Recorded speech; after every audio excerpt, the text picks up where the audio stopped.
you are, where you're from, what you're doing. Oh, okay. Can you hear me? Cool, nice. No?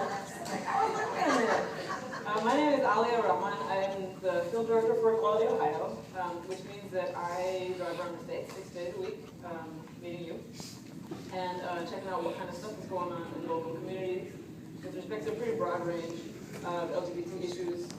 Right now, there's a lot of stuff happening with trans prisoners. There's a lot of stuff happening around workplace discrimination. For those of you who signed the postcard outside, as you know, in Ohio it is legal to be fired as kids or gay or trans, and so we're working on that, at least in one of these. And also working with GSAs, hate crime, a lot of stuff that's going on. Marriage takes up about 25% of my time. I'm happy to be here. Hi, my name is Glenn Andricks. I'm with Freedom Ohio. I'm male to female transgender. Part of the reason I got involved in the marriage effort in the state of Ohio is because of my experience. I reunited with my high school girlfriend that I hadn't seen in like 40 years. And this was 4 years ago. We decided we were going to get married, and she was living in Gallia County, Ohio. My driver's license says female. The state of Ohio allows me to have that. We went to get the marriage license. Instead of asking for our birth certificates, which is normally what they ask for our driver's licenses. We presented the licenses. They gave us the marriage license. An hour later, they sent the sheriff after us for violating the state law and state constitution.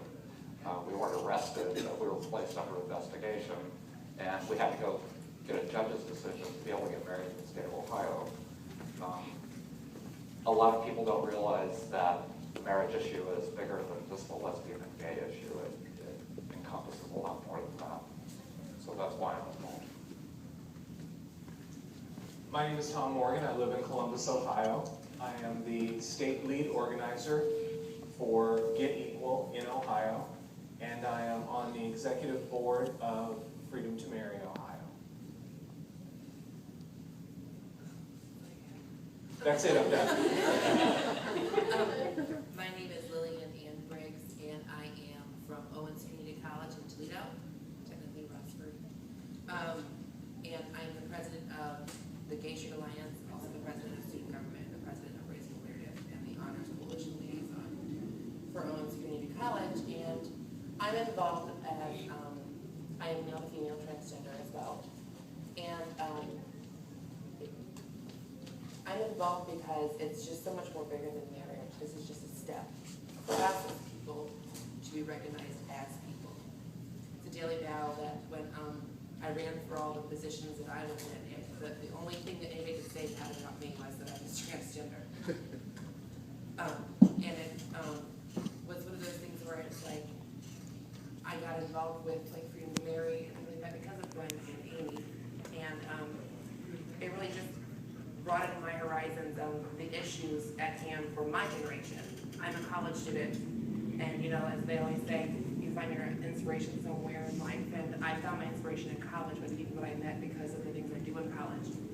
And I'm just involved because in this state, and most other states, because I am female and male to female, male and female, I cannot marry the man that I love, potentially one day, and I'm not okay with that. So. My name's Otta. I'm co-state lead for Get Equal Ohio. What brings me out, what makes it matter for me is a couple of issues. My experience in my time in high school is actually similar to that of Brian Kendall's. Slight differences in place, location, and time, but overall similar. And I was raised with in a very traditional Catholic family. I was told that family is your first priority and what matters. And growing up and finding out that I myself am a queer person, that my sister, my only sister, is also queer, and then having the government tell us that no, she cannot get married. She's family, but she doesn't get that right. Doesn't sit well with the heart. Excuse me, doesn't sit well in the heart for me. And that's kind of what brings me out tonight. I thought we were going to the races. Welcome to Fremont. On Saturday nights, that's what we're I know we'll be eventually we hope that we're facing this issue on the Ohio ballot. I know, Gwen, you probably have those statistics that you can share with us of how close we're getting and the signatures and. I don't have an idea of how many we've collected so far. We've been collecting signatures now since February of 12. I know my partner and I have collected thousands, approaching tens of thousands. There's a lot of people out there working for the issue. My job is to collect until they tell me we have enough. We need 385,000 signatures, valid signatures, to be able to get the issue to the ballot. In the average petition issue, the validity rate is about 60%. We're going to try and get 1 million signatures to get this to the ballot. I can tell you that when we're out collecting signatures, there's a very strong response from our allies about this issue needs to be taken care of and passed. And I'm going to Knox County, I'm going to Wood County, I'm going to rural counties. One of the things about this issue is we can't keep preaching to the choir. You know, we can sit and talk to each other about it. It's never going to happen until we get out and talk to all of the citizens of the state of Ohio. It's pretty interesting. I get Republicans and Tea Party are signing the petition. People they see us and they rush to us to sign the petition. It's pretty amazing the response we're getting. I think it's quite possible that this could happen in 2014, but it's going to take all of us getting out there and having the conversation. Our allies have to come out of the closet as well. People have to start having the conversation. You need to talk to your community leaders, your churches, each other, family, about the issue. And that's what we're working on, is we're getting the dialogue going and moving along. And since we've been having the dialogue, the polls are changing. One poll suggested that 53% of the state of Ohio, of the citizens of the state of Ohio, would support marriage equality. Other polls have suggested it's 47-47. But we need to keep pushing that. We need to get out and have a conversation.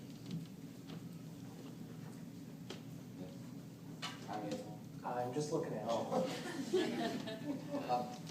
Was there any part of the performance tonight that you had a particular chord or anything with you that you really? Myself? Yeah. Last night I focused in on one part. There was, they said LGB, and people continually leave the T off. One of the issues that's being worked on right now at a federal level is the Employment Non-Discrimination Act. That's something they've been working to try and pass that now since 1975, I believe. Bella Abzug introduced it originally. And it would give protections for people for orientation, gender identity, gender expression. In 2008, there was a push to get that passed. Barney Frank and HRC decided that there was a better chance of getting it passed without transgender being included, and they threw us under the bus, so to speak. There's another push right now to get it passed in November, but it is an all-inclusive, and they aren't going to leave us behind, and they can't leave us behind. It's the LGBT community. We all need to be included in this. So that's one of the issues we're working on also. Are there any questions? Does anybody have any questions of any of the panelists that they'd like to, or a comment they'd like to make at this point about the show tonight, or any cast members that had to dig here? Okay, go ahead. I have a question. As far as your work with transgender inmates, as far as what kind of progress is being made with that? Yeah, so let me first say, who's been watching Orange is the New Black? Okay, sorry. So before, when I would go to explain this issue, it would be like a 25-minute conversation, and now what I have to say is the thing that happens to Sophia in episode 3 happened. So, and people will be like, that's messed up, and we're gonna have, but basically, so what we've got going on, actually, I come to the job that I'm in now from previously working in criminal justice reform, because I come out of a family that's got incarcerated parents and so on. And so in coming to LGBT organizing, that was a big focus in uniting that kind of work. And when I was on the other side, okay, there's no offense, but this is the first time I've been gay for pay in my life, right? Even though I used to work with other stuff, but when I was in those other projects, I noticed that there was LGBT stuff popping up all the time that we didn't address. And so in the course of this job, I have seen this particular thing I'm about to explain 7 times. And over the last 2 years working with the Ohio Organizing Collaborative, so I went 12 times. So in the state of Ohio, the DRC, the Department of Rehabilitation and Corrections, has this many guidelines for how you determine someone's gender when they go to prison. So what happens is strip search and look at below belt. That's very problematic for a number of reasons. And so when we do prison visits, you often have trans women who are in men's prisons, right? And they look like women, they identify as women. But when they're at the intake phase, they're often made to shave their head and wear men's clothing and so on, and a lot of assault issues happen, right? They are offered safe custody. Anyone have any guesses what that is? The whole, right. And that's kind of the solution that's around now. So that's one thing that happens, which is a constant kind of misgendering going on in prisons, and it's dangerous, right? People will end up in ICU very shortly after that happens sometimes. And in talking with prison guards, a lot of people assume that all prison guards are just like horrendous people, right? But the reality is in Ohio, that's the only work there is in some areas. People are like guarding their own cousins sometimes. And they're saying, look, we want to be humane in our job, please tell us how, right? So there's a pretty strong lack of education about how we work with trans and LGBT prisoners. But right now, the other thing that happens often is that due to budget cuts, prisons will cut down on what they consider to be cosmetic medication, right? So many of them think that hormones are not necessary, right? Where if you're a trans person, that is a life-saving drug, and you have to have it, right? So right now we actually have a case. This is the first prisoner who said, I want to take this on, file the case, right? Usually when this comes up, they're kind of like, I want to serve my time and not be harassed anymore while I'm in here because it's bad, right? You know, they rightfully fear repercussions. But this prisoner is in Chillicothe Correctional Institution and is somebody who started on estrogen when they were 19. They are now 34 and are 8 months into a prison sentence in which their hormones were cut off. So what that has meant is a significant lack of body, like loss of body tissue, depression, hair growing back, like all kinds of things. That's a trans woman in a men's prison, right? So we are actually on the verge of, we're working with the Ohio Justice and Policy Center to file a federal case for a temporary restraining order that would get that person their hormones back, and then to move into actually doing, whether it's class action lawsuits or something else, to actually create some guidelines so people don't have to go through this, right? This is like really, really problematic. So the short answer is, it's going great, actually. We're finally moving on this, and the Ohio Justice and Policy Center, which is a statewide progressive lobbying organization that also does pro bono representation, wants to like take on handling LGBT policy in prison.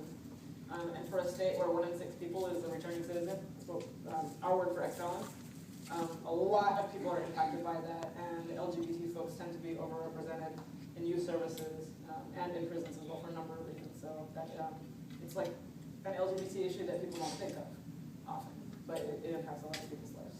So thanks for the question. I don't just talk about it much.